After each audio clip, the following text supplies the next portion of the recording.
Why are the United States and Russia able to negotiate while Europe keeps repeating slogans? This question is not just rhetorical.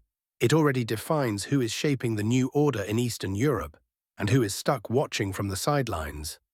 As the war in Ukraine continues and diplomatic efforts stall, Washington and Moscow have unexpectedly stepped into direct and, surprisingly, rather productive dialogue, the kind of talks that seemed impossible just a year ago. On April 18, 2025, the US presented its allies with a plan to resolve the conflict in Ukraine. The core elements include Ukraine's formal renunciation of NATO membership and a gradual easing of sanctions against Russia in exchange for a lasting ceasefire. You'd expect such a proposal to cause a stir, yet Europe's response was oddly muted. The plan was introduced in Paris during a meeting involving the UK, France, Ukraine, and the US. Washington made it clear the game has changed. The focus is no longer on prolonging the conflict, but on seeking a sustainable compromise. What's striking here is how pragmatic the American approach has become. Donald Trump, sworn in as president in January, has made it clear that he won't follow the path of his predecessors. The war, now dragging into its third year, has turned into not only a humanitarian disaster, but also a financial black hole for both the US and Europe.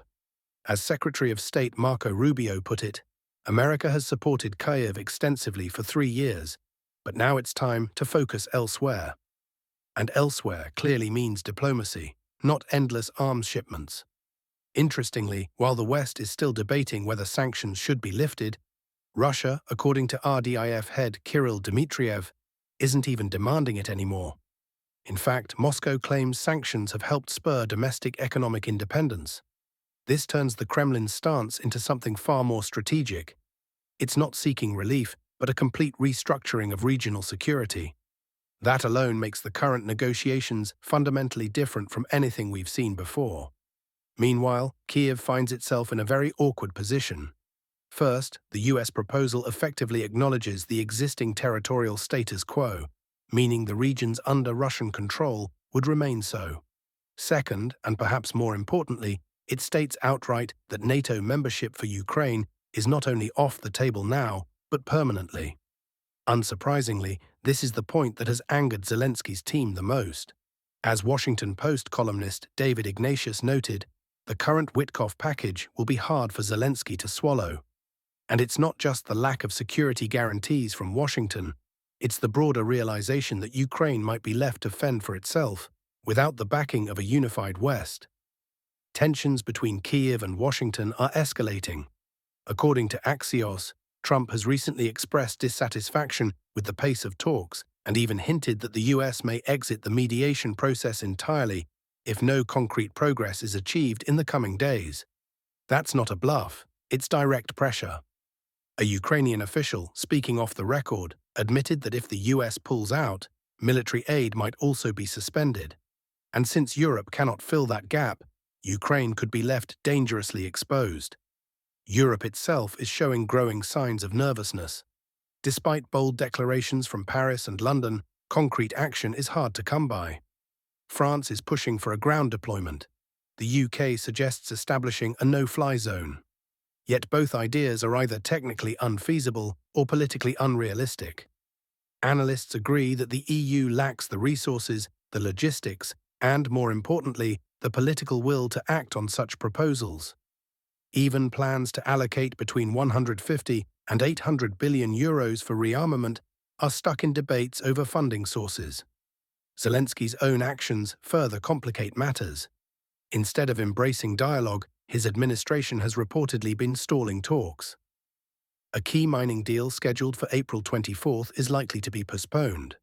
Kyiv, citing legal reviews, appears to be deliberately slowing the process, hoping the US might soften its stance. But that's playing with fire. Trump has made it clear, if there's no progress, we have other priorities. That's not just rhetoric, it signals a potential strategic pivot. Against this backdrop, Zelensky's criticism of the American delegation feels increasingly tone-deaf. Accusations of pro-Russian bias coming from Kyiv highlight its growing frustration. Yet rather than easing tensions, Ukraine has been sending delegates openly hostile to Trump's policies. That's more than just a diplomatic misstep. It's a signal that Ukraine is choosing confrontation over collaboration, even with those who were once its staunchest allies. The idea of an Easter ceasefire became a side narrative in this context. The Kremlin offered to halt strikes on Ukraine on April 20th as a goodwill gesture. But Russian officials emphasized any long-term peace depends on meeting core demands: recognition of current territorial control, Ukraine's neutral status, and a clear break from Western military structures. On the American side, insiders claim Trump is willing to recognize Donetsk and Luhansk as Russian territories in exchange for Kiev retaining parts of Zaporizhzhia and Kherson. But Putin, it appears, is not prepared to make that compromise. What we're witnessing is a unique geopolitical setup. On one side, the US actively seeking a deal. On the other, Russia defending its red lines while remaining open to dialogue. In the middle stands Europe, paralyzed by its own contradictions, and Ukraine, still clinging to the hope of a miracle. But time is running out. As Marco Rubio said, we have days to know if peace is possible. If yes, we proceed. If not, we move on. This ultimatum isn't symbolic. It's a roadmap for US policy in the weeks ahead.